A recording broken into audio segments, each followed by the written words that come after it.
We've been on this tour for so long, and this is a very small book. If I just don't do any patter between the poems, I could just read the whole damn thing to you in about a half hour.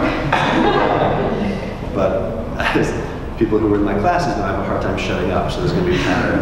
But maybe I'll just start at the back and we'll see how close to the front we get. And I have a couple of other newer things. We talked with students earlier today about the idea of moving between projects and moving between modes of writing, and how Andy and I both resist the idea of writing, of there being an Andy poem or a Dan poem. Like, we want to be doing different things all the time. We want to be surprised by and through our own work. So I thought I should read at least one thing that's totally different,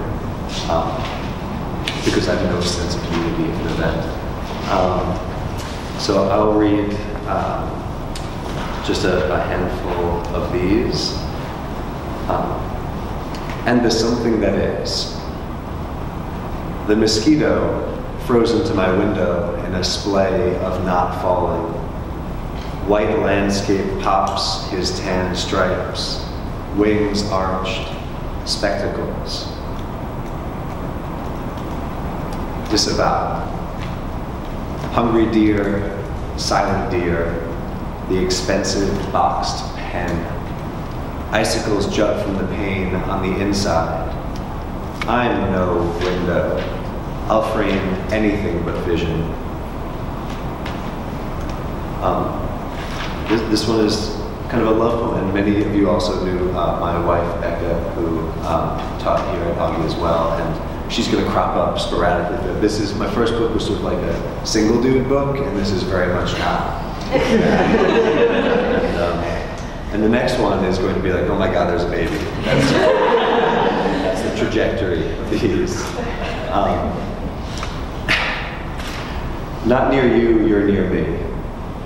But who cares which one of us is bent toward whom and breaking into the sea with its delicate song, its winter stiffening, joining breath to breath. Ad hominem. This house is always losing to the lawn. Grass watches me be foolish with garden shears and foolish upon a trowel. Mostly, I'm present as periphery, but sometimes the network slips. A stumble the producer overlooks, and I fail to perform my skin, a bodily laughter, never quite breaching from a subject to a person. So there are 3 poems in here that are after Wyatt, and Sir Thomas Wyatt was one of the people who brought the sonnet into English by grotesquely bastardizing Petrarch. They were like translating Petrarch, but completely changing the poems. And so what I did was took the Wyatt poems, took the Petrarch originals that they were riffing on, mashed them together, thought about them some more, mashed those thoughts into there, and then ended up with poems. And so this was The Long Love after Wyatt. The long love that starts in thinking, mines the heart it harbors in. No soldier, but the one learning me to love and suffer, reigns, displeasure from her eye. And I'm left this field, this harbor, to love and die in. For a good ending is the life faithful of love. For good is the faithful ending life of love. The good life ended faithfully.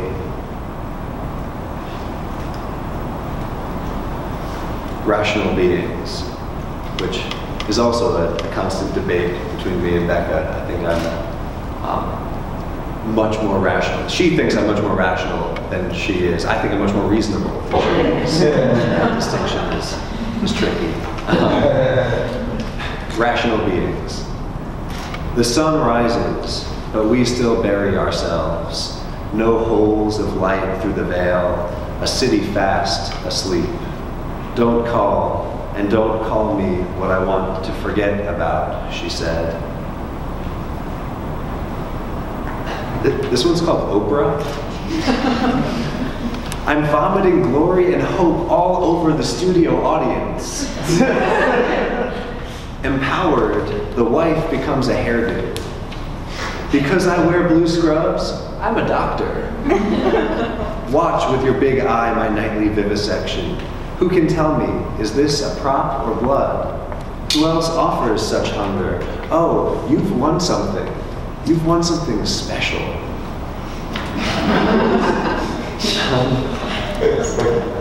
So Andy and I went to grad school together, and when you go to grad school for poetry, what you experience mostly at night is really awkward dance parties. And so it's not true. Before they did the smoking ban in Iowa City, like Andy and I would sit like in a room and drink like root beer and play chess while everyone else was out at the bar. So we were pathetic, but this is called Solo Cup, and the relevance of that might become clear. Solo Cup. She skulks and sniffles, fingers spider onto the popcorn. Dancing gets butchered elsewhere in the small room. She blinks in clear jello, a tiny bark reaching into a face, a stable face. There is no worm that blooms. Inside her eyelids, party streamers spell something. And this one, we were hoping that another poet, a good friend of ours, Zach Savage, whose work is amazing, and you should check it out.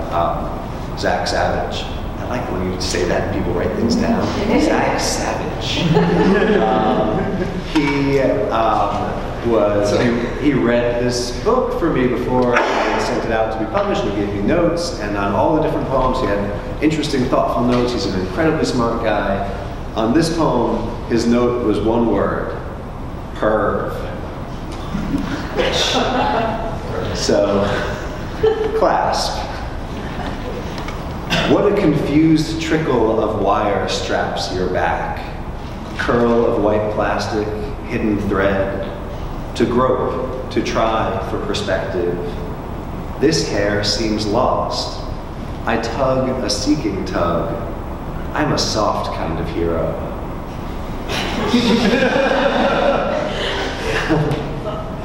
Yeah. Let's see.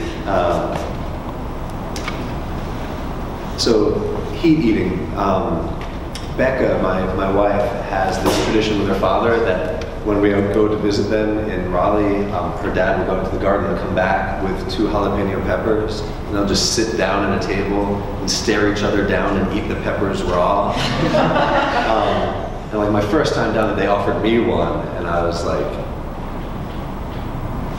and it's insane. They're madmen. Even my wife is a madman.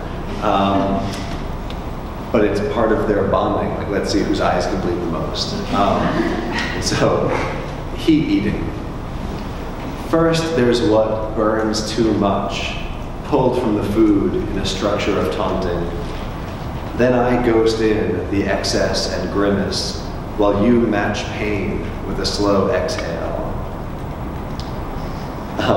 To keep up with the eating theme here, this poem is my grandma is a wonderful, lovely old lady, really sweet, really warm, really just horrible cook.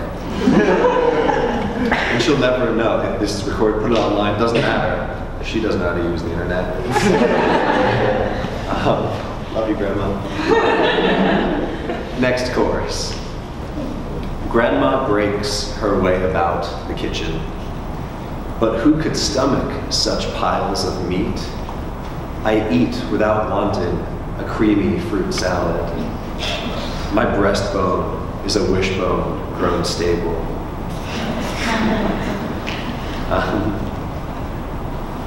Let's see here. This is called coupling. Just want to check my time somewhere. All right, we're great. Coupling. The lawnmower rears back, blades a fake circle. Damp grasses launch a halo. The white dog marks a perimeter for the mailman, sailing about with shades like gold coins. 2 spiders in a wind-tossed web hold on. Fade. Diving so deeply, the sun can't carry its colors. You shine a flashlight, and the gray fish flares red. It doesn't notice, though, its lidless eyes like balls of yogurt. You can stay at certain depths only briefly. There is no getting used to it. This is called epithalamian. It's like a wedding song as a genre of poetry, epithalamian. Rings spark in the high five of love. The slap and sting. Here's a deal. I'll be here, heart beating, and after. After Montreal. Some king sports 3 horns. How Canadian. He finds 2 small clefts of mountain, founds an island city. Folk grow unbearably polite. The guidebook guides us on. So before we had a baby, Becca needed to be like in a sensory deprivation chamber to sleep. It needed to be like black with like horrifying white noise. And then now it's just, she needs 30 seconds to sleep. That's it. But before the baby was different. Blink. The window slats flutter against a pissy bank of moonlight, but you need absolute black to sleep.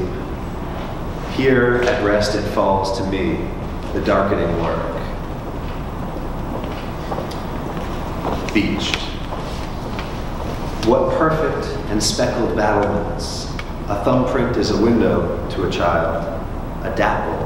What potential. Just lift this overturned pail, thick with sand. Boring, like to make a hole in the sun, and hiding from it, these glasses darken my vision. In pursuit of paradise, I'm still. And maybe I'll just end with the last poem of this book, and then I'll read you a couple of things from this new project. This is called A Photographer's Hair. What's beautiful in a trundle bed is ugly in absentia. My brother opened the door like an aorta. Touch can make a thing suddenly cheap, and I, at least, have stayed that way. So I'll put that to one side and now transition seamlessly to something that's entirely different. I thought I would focus on these because, like Rebecca mentioned, we have a baby. He's 6 months old now. His name is Miles, and he's super awesome. And some of you stalk him on Tumblr. It's great. Rebecca reminded me that when her baby, Maren, was actually a baby at AWP that year, like 6 years ago, Rebecca was on a panel, and so my wife Becca and I were sort of wandering around with her baby, and people were like, "Oh, how old's your baby?" And we were like, "We don't know, it's not our baby." So, which was super fun to say. How often do you like ask people about their baby and they're like, "This isn't ours." But now we have one, and that to get there you need to be pregnant first. She does, I don't. And this is called, and I should tell you, these are all from a sequence of poems called Esau, and Esau is the other brother, not Jacob, not the chosen one. He's the one that gets the shaft constantly. And they're in this odd syllabic form that I made up, so they're all the same number of syllables all the way through. Suffused with what grows within her. Akimbo beneath careful blankets, I nested her in my heart. A stone cradle for the raising of what else but love and the sickness she's leaking. The plague head has descended upon my beloved in a cowl of snot. I can hear its uvula ringing about her like a meat bell. It slops, but she bears all. Smiles and arm flaps shifting the blankets like tattered wings. Some feeble bat complaining. Yes, she wants burnt water steeped with vegetables. 4 silver fish split lengthwise and soaked in blood orange pulp and olive sweat. When I bring her food, she grows a beak from the still puddle her face has made. The beak has only the language of consumption dripping from it. My love calls for my offerings, says what grows within her is holy hunger, says there is no future but feeding and being fed. Inside her beak I see a small boy. He cries, he doesn't stop. So that was accurate. And then like this baby shows up, which is amazing. And I remember the process of him showing up, and she doesn't, which seems like not quite compensation for her having to go through it and me not. But right now, she's sort of like, maybe you have another one. I'm like, are you kidding? Anyway, this is Up in the Hungry Hour, Not Hungry. From deep in the sleep sack it rises, somewhere a choking, a chime, undone by such basic biology we fracture, frantic we are, fumbling in the dark to lay our hands upon what twisted pipe, what red throb inside our son is breaking him to panic song and gasping, face bright with breaking off his breath, the torture note he hits and goes on hitting, fists like ducklings against my work shirt. It is black. I am yet unrecognizable. I pull in what parts I can toward my core, a swaddled man, meeting pain with strength as if that ever. In the thin night of not sleep we sleep in, I have just this gesture. If fed, if clean, if warm, but not too so. A simple creature we tell ourselves we've made. So far, our simple creature inconsolable, by my sad Velcro arms at least, my milkless chest. I lurch to the wall, turn, sway back, carry him nowhere to dawn. So it is this like beautiful thing having a kid, but it is also this source of like panic and frustration when you're just like, I can't make you feel better. This is what I got. I got this walk. I got this. You know? I hope this works for you because I don't have a plan B. You have to wake your mom. Don't suck on that. You'll get nowhere. But it has been mostly eating. Like he's just started eating purees now, and just eating has become the central phenomenon in our house. So this is when the small house empties, I refill. And I'll read one more after it. When the small house empties, I refill. Into the freeze, its oppression white as heaven's slow crystal meander over my neighborhood. Blotted sky, I cast myself, begloved, behatted, against but one slight part of the cold. I raise the ladder in one hand, in the other a bucket primed with seed. I step and grip the rungs unfurling above me, aluminum wobble. I climb to the bird feeder we've perched atop a tall black pole. Its baffle like a bell guard, squirrels ricochet around, and up the blade of my confusion, getting in the way. This menial feeding of the creatures defines us, a unit of feeding whatever mouths appear attached to wings or paws or eyes like mirrors of my wife's. I spill again my bucket into this false small home we've made for no living but eating what the birds want. Below is what they don't, a wide display of seeds scavenged by squirrels, mouths red in the snow. And this will be my last of these poems. Having babies, I mean, he's just like this creature of excess. It's incredible, and some of those excesses are beautiful, and you love it. And then others are like, we need to trim those nails, kid, you're killing us. But it's horrifying to trim a baby's nails. Is it like everyone who has had a kid is just like, Delilah, we will not be for him. Having here strapped taut against my chest this milky little man we've made, fat with consuming his mother daily, he comes to brief rest here against my empty chest, momentary headboard. I see a wispy crown, crush of cheek, eyelashes collapsed behind a hint of nose. One peak of ear emerging, a quick snore of light and light and light. By this still light we cut and we tear what's excess of him. Our son grown long in nail. He claws the breast he feeds on. My wife has bled terribly and will again. For this peaceful now we have stolen from the cries of the coming. Every day a new power unfurls from his face. We see a man grow trapped in small, perfect form. We dry hair, we cannot bring the scissors to it, we cannot cut more than what we must, we don't know the mechanism. Might we clip his power, this bright future we carry, this sun forward, straining, he